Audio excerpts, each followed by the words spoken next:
What the world needs right now is less government and more leaders working in the best interests of humanity. Many people fear a new world order or a one world order, but if something like this was implemented in the right way, it could be the best idea ever. Unfortunately, we have come to associate a new world order or a one world order as something that represents tyranny and oppression when it could actually represent a new age of peace, abundance, and prosperity for everyone. The biggest problem on this planet is government. If you trace the etymology of government, it means to control the mind. In the United States, it seems like everything the government tried to run inevitably fails. Look no further than the post office or the takeover of General Motors. So the word government would be eliminated, while the actual principle behind government would be replaced with a tribunal or council of elders representing all races and ethnicities who would work solely in the best interests of humanity. There would no longer be any 2 or 4 year term limits. We could vote on them every month if we wanted to. These elders would be 100% transparent and accountable each and every month. The minute they stop working in humanity's best interests, they're fired, plain and simple. With the elimination of government, all patents, both public and suppressed, would be released, which would instantly transform this world into a new paradigm and would make the days we're currently living in seem like the Stone Age. According to Dr. Leonard Caldwell, there are over 300 cures for cancer, but most doctors are required by law to use surgery, radiation, or chemotherapy before any proven holistic measures, such as the Rife machine, THC oil, etc. This is but one small example of how beneficial technology and ideas have been suppressed from us, all in the interests of money, greed, and eugenics. In 1893, Nikola Tesla powered the Chicago's World Fair on free energy. His financier, J.P. Morgan, asked Tesla how he could charge people for this energy. Tesla stated it was free energy and that it could not be regulated. From that point forward, Morgan suppressed this idea because Morgan believed that he who controls the energy controls the power. As we know, Morgan became one of the founding fathers of the world's biggest Ponzi scheme, the Federal Reserve. Stanley Meyer invented a car that could go from coast to coast in the United States on 22 gallons of water. It could be any water: salt water, lake water, tap water, compressed snow, etc. Meyer was offered $1 billion from the automotive industry, but turned it down because he wanted this invention to go out to the people. Shortly afterwards, he was poisoned to death. Since the end of the 1800s, we should have had free electricity. Since the 1980s, we could have been using water-powered cars. Are you beginning to see the picture? Current companies and corporations could be re-educated to provide new services that benefit humanity and will be transparent and accountable for their actions. For example, Monsanto would immediately halt the production of their GMOs, but could start working on the genetic modification of fruits and vegetables that would be beneficial to society. As an example, they could splice the gene of a North Atlantic salmon with a tomato so people could grow tomatoes in cold environments, but there would not be anything detrimental in this product, such as pesticides that cause tumors in laboratory animals. Another example would be General Electric, who could start producing free energy systems. A common argument is that many people would lose their jobs due to new technologies. The people in the horse and buggy business thought the same thing when the car was introduced. New inventions will actually create new jobs. For example, the last thing that Big Pharma cured was polio, and they realized that there is no money in providing a cure for anything. Essentially, Big Pharma places a Band-Aid over our illnesses and diseases through perpetual maintenance versus finding a cure. From this point forward, Big Pharma will focus on cures instead of a temporary bandage that supports their industry through lifelong medications. A new breed of doctors will emerge who place holistic treatment ahead of anything else. In time, the big pharma doctor will either need to learn holistic medicine or will be phased out of existence.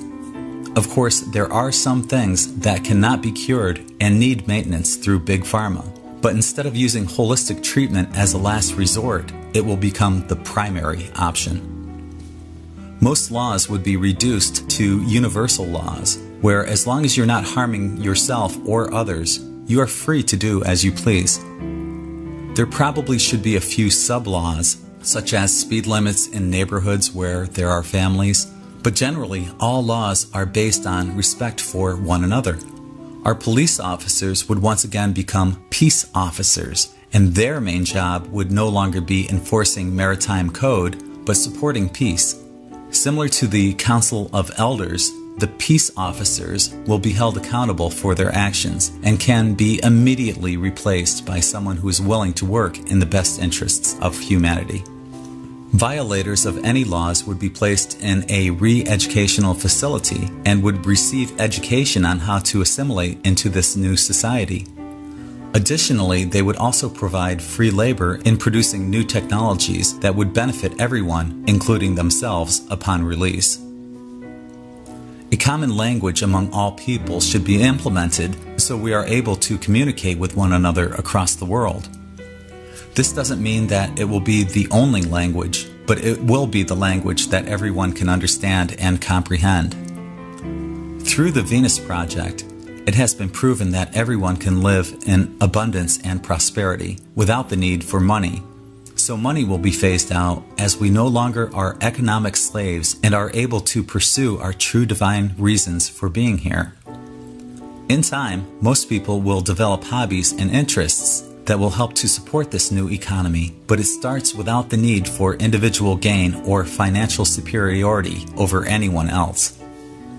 All new ideas will immediately become open source, where if someone else has a better way or a modification of what you invented or created, then that idea is free for anyone to use, implement, or recreate into something better. As evidenced through the numerous cases of pedophilia, corruption, and crimes against humanity, the Roman Catholic Church would be dissolved and their net worth would be distributed throughout the world, creating instant abundance for everyone. The Roman Catholic Church has enough net worth to feed, clothe, and shelter everyone on this planet. So one must ask themselves, why is there starvation and homelessness? Just like all governments, the Roman Catholic Church is more into subservience, control, and conformity than it is honoring the word of their texts.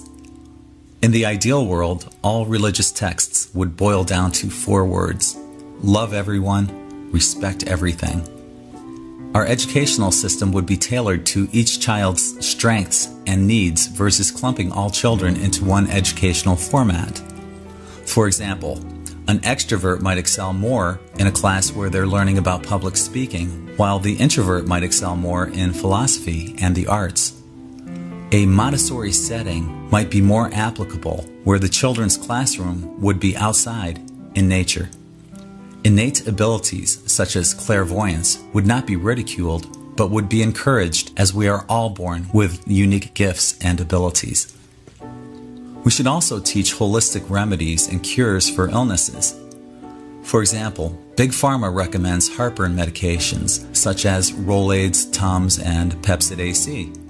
Innately, when you have heartburn, your body is telling you that your acid levels are too high and that you need to boost your alkalines. But Big Pharma is telling you that you can continue to eat unhealthy food because they have a pill that will resolve this issue.